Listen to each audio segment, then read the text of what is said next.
Hi all. Today we are going to see a question from GATE 2017 Mechanical Paper 1, question number 30. So the Poisson's ratio for a perfectly incompressible linear elastic material is. So you are given four options. So here this is a memory based question.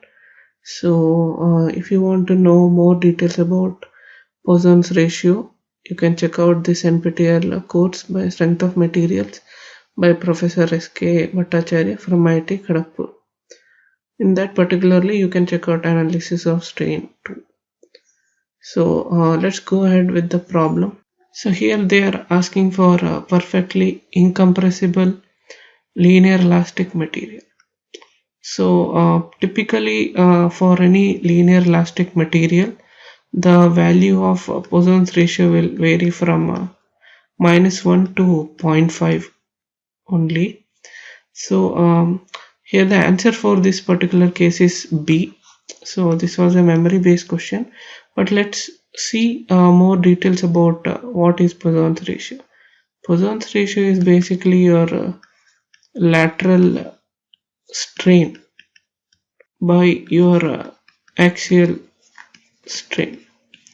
So basically it means that if you are having some block like this and you are applying some load, so basically in let's say in this direction it's going to get compressed, so your block will reduce, its dimension is this in this direction. But if you so let's say this is x, this is y, so along y your block will reduce the dimension, but along x its dimension increases.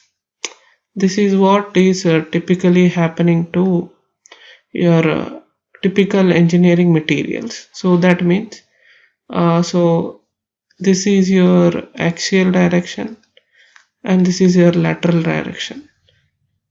So basically when compressing this direction it will reduce and this direction it will increase. Okay, so this is what happens to your typical thing. So since one direction it is increasing and another direction it is decreasing, so one of your strain value will be negative.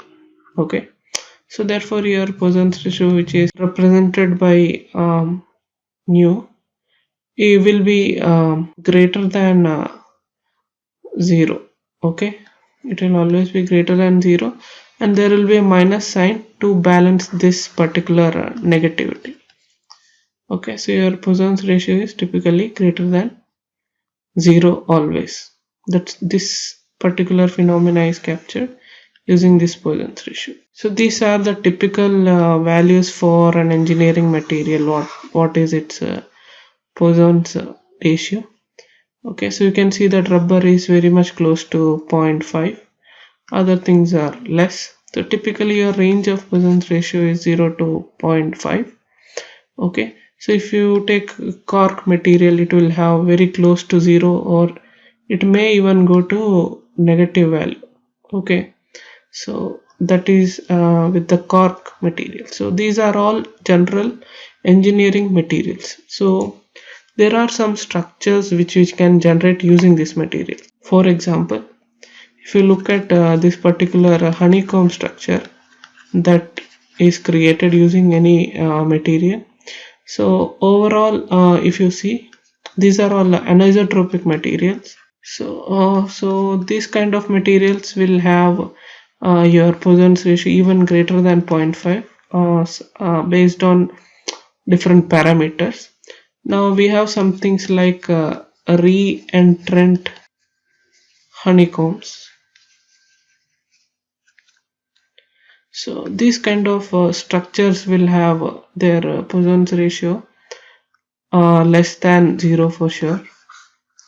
So that, what does it means by less than 0? That means when you are actually compressing it, so its other direction also will come inside. So when under deformation it will become like this compact.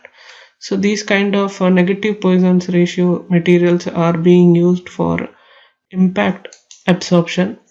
So you can check out more details on the internet about these kind of materials. So I hope you found this video to be useful. Thank you.